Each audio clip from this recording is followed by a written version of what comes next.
గణేశాయ నమః. నిన్న మనం శివానంద లహరిలోని 50వ శ్లోకం యొక్క పరిచయం మనం చేసుకున్నాం. మనం 100 శ్లోకాలు ఉండేటువంటి శివానంద లహరి మధ్యలో ఉండేటువంటి 50వ శ్లోకంలో శ్రీ శంకర భగవత్పాదులు శ్రీశైల మల్లికార్జున్ని ఆవిష్కరింపజేశారు. ఆయన శ్రీశైలం శిఖరానికి వచ్చే సమయానికి సాయంత్రం అయింది. అదే సంధ్యారంభ విజృంభితం అని మొదలెట్టారు. అందుకని అనమాట సాయంకాలం అంటే దాన్ని ప్రదోష సమయం అంటారు. ప్రదోషం రజనీముఖ అని చెప్తారు. అంటే చీకటికి ముందుండేటువంటి సమయాన్ని ప్రదోషము అంటారు అన్నమాట. ప్రదోష సమయంలో శివుడు తాండవ నృత్యం చేస్తూ విజృంభిస్తాడు. ఆ దానిలో ఉండేటువంటి వివిధ రకాల భంగిమలతోటి కూడా ఆయన విజృంభిస్తాడు అనమాట. ఆ శివతాండవ నాట్యం యొక్క విజృంభణమే ఇక్కడ సంధ్యారంభ విజృంభితం అని చెప్పారు మన ఇక్కడ.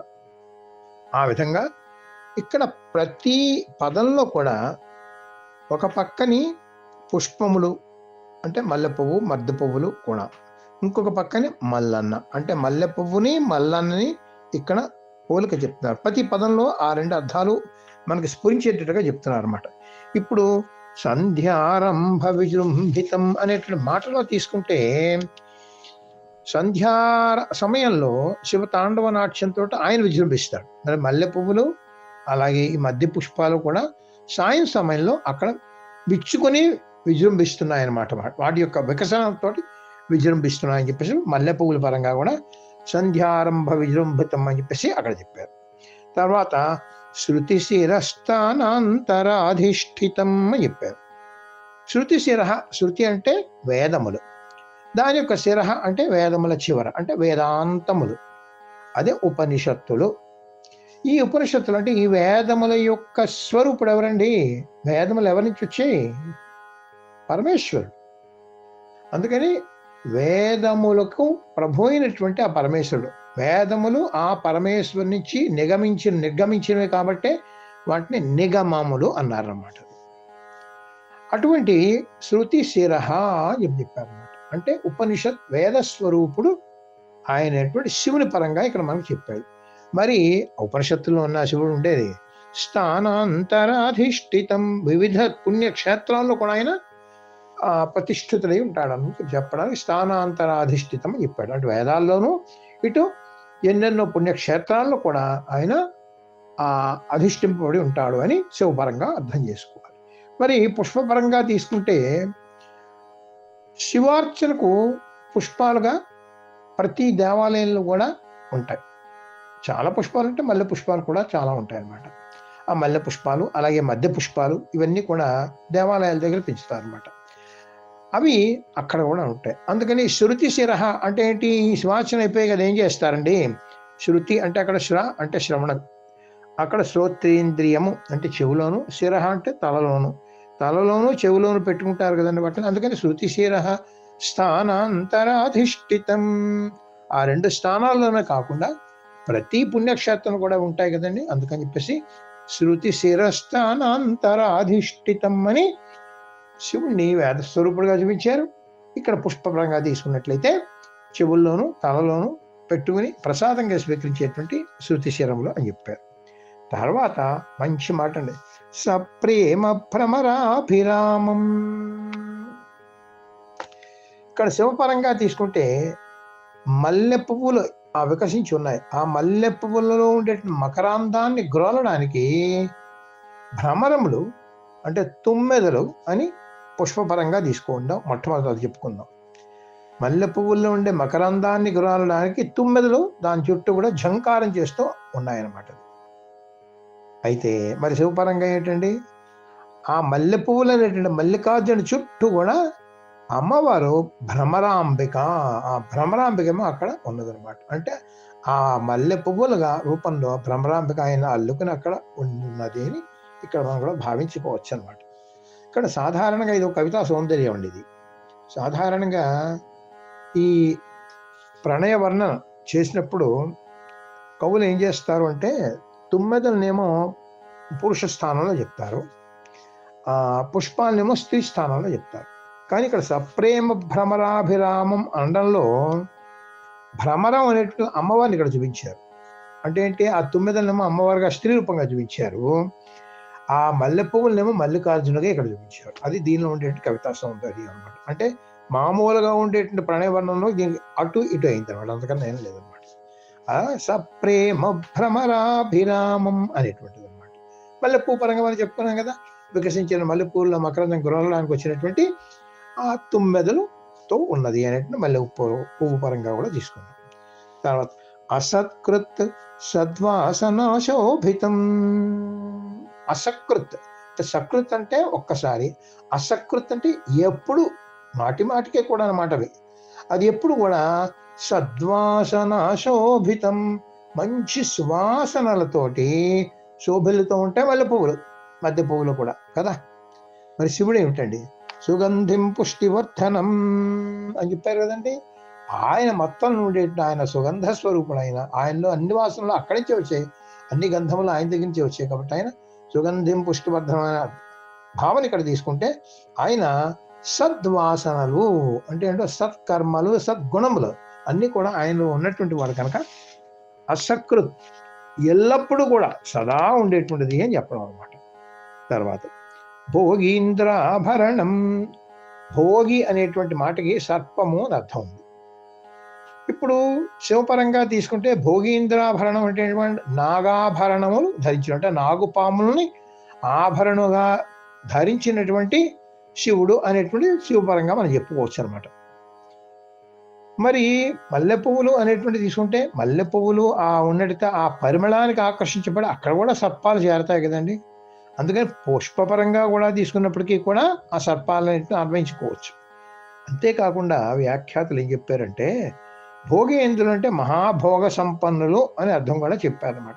వాళ్ళు ఏం చేస్తారు, ఈ మల్లె పువ్వులు లాంటి పరిమళమైనటువంటి పుష్పాలను తీసుకెళ్ళి వాళ్ళ పక్కల మీద వేసుకుని, ఇళ్లలో వేసుకుని, దండలు వేసుకుని కట్టుకుంటుంటారు వాళ్ళు. అవన్నీ పెట్టి ఆ సువాసనతో వాళ్ళు భోగాలు అనుభవిస్తూ ఉంటారు. అందుకని ఆ భోగీంద్రులందరికీ కూడా ఈ మల్లె పువ్వులు ఆభరణంగా ఉంటాయి. కాబట్టి పుష్పపరంగా భోగీంద్రాభరణం అంటే ఆ విధంగా చెప్పుకోవచ్చు. భోగం అనేటువంటి సర్పం అనేటువంటి అర్థం తీసుకున్నట్లయితే మల్లె పొదల్లో ఉండేటువంటి సర్పాలు చెప్పచ్చు. అలాగే శివుడు మెడలో ఉండే నాగాభరణం అనేటువంటి కూడా చూడొచ్చు. అది ఇక్కడ భోగీంద్రాభరణం. సమస్త సుమనః పూజ్యం. ఇక్కడ సుమనః అంటే ఏంటన్నమాట, సుమనస్సులు అంటే దేవతలు అని అర్థం ఉందన్నమాట. అందుకని దేవతలు అందరి చేత కూడా ఆయన పూజించబడేవాడు. ఎవరు, పరమేశ్వరుడు. అందుకే ఆయన దేవతలకి దేవుడు, మహాదేవుడు కదండి ఆయన. మరి అందుకని చెప్పేసి దేవతలందరి చేత పూజింపబడేవాడు కాబట్టి సమస్త సుమనః పూజ్యం అని చెప్పారు. మరి పుష్పపరంగా తీసుకుంటే సుమనః అంటే పుష్పములు అనేటువంటి అర్థం కూడా ఉన్నదన్నమాట. అంటే చాలా పూలల్లో అత్యంత శ్లాఘనీయమైనటువంటివి, అత్యంత పరిమళమైన వికాసమైనటువంటివి మల్లె పువ్వులు, మధ్య పువ్వులు అని కూడా ఇక్కడ దానికి అర్థంగా తీసుకున్నట్లయితే సుమనః అంటే పుష్పపరంగా తీసుకున్నట్లయితే ఆ విధంగా ఉంటుంది అన్నమాట. తర్వాత గుణావిష్కృతం. గుణావిష్కృతం మంచి గుణములచే ప్రకటితమయ్యేవాడంటే శివుడు. ఇందాక చెప్పుకున్న సద్గుణములు అని చెప్పుకున్నాం కదండి. ఆ సద్గుణముల చేత ఆవిష్కరింపబడేవాడు అంటే ఏంటి, ఆయనకి ఎప్పుడు సద్గుణాలు ఉంటాయి కాబట్టి మనలో కూడా సద్గుణాలు ఉన్నట్లయితే మన మనస్సులో కూడా ఆయన ఆవిష్కరింపబడతాడు అనేటువంటి శివపరంగా. మరి గుణము అంటే దారము, తాడు అని కూడా మనం లోగడ మనం చెప్పుకున్నాం ఒక సందర్భంలో. ఇప్పుడు మల్లె పువ్వులని మల్లె మాల చేయాలంటే ఏం చేయాలంటే దారం మీద గొచ్చబడాలన్నమాట. అందుకని గుణం అంటే దారముపై గొచ్చబడినటువంటి, దారం చేత సూత్రముగా ఏర్పరచబడినటువంటి. కాబట్టి పుష్పపరంగా తీసుకుంటే గుణావిష్కృతం అంటే దారంతో కట్టబడినవి అనేటువంటిది ఇక్కడ అన్నమాట. శివపరంగా తీసుకుంటే సద్గుణములతో ప్రకటించబడేవాడు అని చెప్పడం అన్నమాట. ఈ విధంగా ఈ అన్ని శబ్దాల్లో కూడా మల్లె పువ్వు పరంగా, మల్లన్న పరంగా కూడా మనకి ఇక్కడ చెప్పారనమాట. ఇప్పుడు తర్వాత ఏం చేశారు, అటువంటి శివుణ్ణి సేవే శ్రీగిరి మల్లికార్జున మహాలింగం. అటువంటి ఆ శ్రీగిరి అంటే శ్రీశైలం, శ్రీశైల మల్లికార్జును నేను సేవిస్తున్నాను అని చెప్పారు. అది ఎవరు, శివాలింగితం. ఈ శబ్దానికి కొంచెం వివరణ విస్తారంగా ఉంటుంది, మళ్ళీ చెప్పుకుందాం. ఇప్పుడు ఈ 50వ శ్లోకంలో శివాలింగితం అనేటువంటి మాట చెప్పుకునే ముందర ఇప్పుడు ఇంతవరకు మనం చూసినటువంటి ఆ శివస్వరూపం ఎన్ని విధాలు చూసామనేటువంటి ఒక్కసారి సంగ్రహంగా మనం మళ్ళీ ఇక్కడ చూద్దాం అనమాట. ఆ శివుడిని మొట్టమొదట ఆ సంధ్యాకాలంలో శివతాండవ నృత్యం చేస్తున్నట్టుగా మనకు చూపించారు. అలాగే ఆయన వేదస్వరూపుడుగా ప్రతి పుణ్యక్షేత్రంలో ఉండేటట్టుగాను, వేదాల్లో ఉండేటువంటి వేద పురుషుడుగాను చూపించారు. ఆయన చుట్టూ భ్రమరాంబ తిరుగుతూ ఆయన ఆలింగనం చేస్తున్న భ్రమరాంబ అమ్మవారిని చూసాం. మనం ఇక్కడ ఎప్పుడు కూడా నిరంతరం సద్వాసనంతో శోభిల్లేటువంటి ఆ పరమశివుడిని ఇక్కడ మనం దర్శించుకున్నాం. అలాగే నాగాభరణంతో ఉండేటువంటి శివుని చూసాం. దేవతలందరి చేత పూజించబడినటువంటి దేవతలకు దేవుడైన మహాదేవుని కూడా శ్రీశైల మల్లికార్జునంలో దర్శించుకున్నాం. సద్గుణముల చేత ఆవిష్కరింపబడేవాడని కూడా అది కూడా తీసుకున్నాం. అటువంటి మల్లికార్జునుడిని నేను సేవిస్తున్నాను అని చెప్పేసి ఇక్కడ మనకి చెప్పారు. ఇప్పుడు ఈ శివాలింగితం అనేటువంటి మాట అత్యంత విస్తారమైనటువంటి అర్థంతో కూడిన మాట. కొంతవరకు మనం చెప్పుకుందాం. కొంత శ్రీచక్ర అవగాహన ఉన్న వాళ్ళకి ఇది బాగా అర్థమవుతుంది. శ్రీచక్ర పరంగా ఎందుకు చూద్దాం. శ్రీచక్రంలో మధ్యనే బిందువు ఉంటుంది, దానికి పైన త్రికోణం ఉంటుంది. ఆ బిందువు శివశక్తి ఐక్య స్థానం అనమాట. అంటే శివుడు శక్తి ఉన్నటువంటి ఏకైక స్థానం అది బిందువు అనమాట. ఆ బిందువు యొక్క ప్రథమ విస్తరణ ఒక త్రికోణంగా వస్తుంది. అది ఇచ్ఛా జ్ఞాన క్రియాశక్తులు అనమాట. అందుకని ఆ ప్రథమ త్రికోణం ఏదైతే ఉందో అదే పానవట్టం అని చెప్తారు. దానిలో మధ్య ఉండే బిందువే శివలింగం అనమాట. అంటే ప్రకృతి శక్తి ఏమో పానవట్టం అయితే పురుష రూపం లింగం అనమాట. అది దీనిలో ఉండేటువంటి మనం మొట్టమొదట శ్రీచక్ర పరంగా శివలింగ తత్వాన్ని కొంచెం మనకు గ్రహించుకోవాలన్నమాట. ఇప్పుడు శివాలింగితం అనేటువంటి మాట తీసుకున్నట్టయితే ఏంటన్నమాట, శివ అంటే అమ్మవారు, శివ అంటే అయ్యవారు. శివాలింగితం అమ్మవారి చేత ఆలింగనం చేసుకోబడినటువంటి మల్లికార్జునుడు అని చెప్పారు. అంటే అమ్మవారు తన మూల స్వరూపమైనటువంటి బిందు అనేటువంటి శివుని ఆలింగనం చేసుకున్నటువంటి అన్నమాట. అది ఇక్కడ చూస్తాం అన్నమాట. లింగం ఇంకో భావనలో తీసుకుంటే లింగము బిందువు అయితే పానవట్టం నాదం అవుతుంది అనమాట. బిందు నాద స్వరూపిణి ఇక్కడ మనం కూడా చూడవచ్చు. ఆ నాదమే ఝంకారం. భ్రమరం వల్ల తొమ్మిదలు చేసే ఝంకారం అదే నాదం అనమాట. బిందు లక్షణం ఏంటి, స్వచ్ఛంగా మెరిసిపోయేటువంటి ప్రకాశ స్వరూపం అనమాట.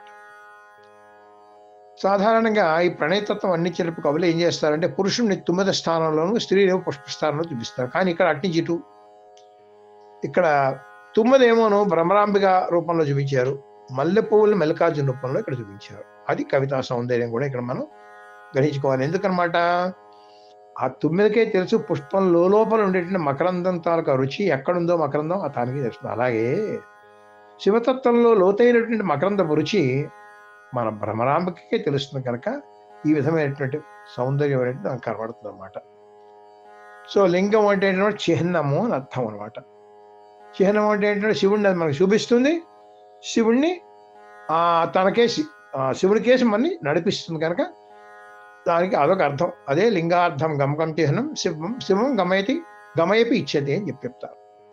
అలాగే ఇంకోటి అర్థం ఏంటి, లీయతే ఇది లింగ అంటే జగత్తంతా ఏ ఈశ్వర చైతన్యం లీనమై ఉంటుందో, జగత్తు ఎందు ఏ ఈశ్వర చైతన్యం ఉంటుందో అదే లింగము అని చెప్పారు. అంటే ఏంటన్నమాట, శివునిలోనే మొత్తం జగత్తంతా ఉంటుంది, జగత్తులోనే శివుడు ఉంటాడు అని చెప్పడం అనమాట.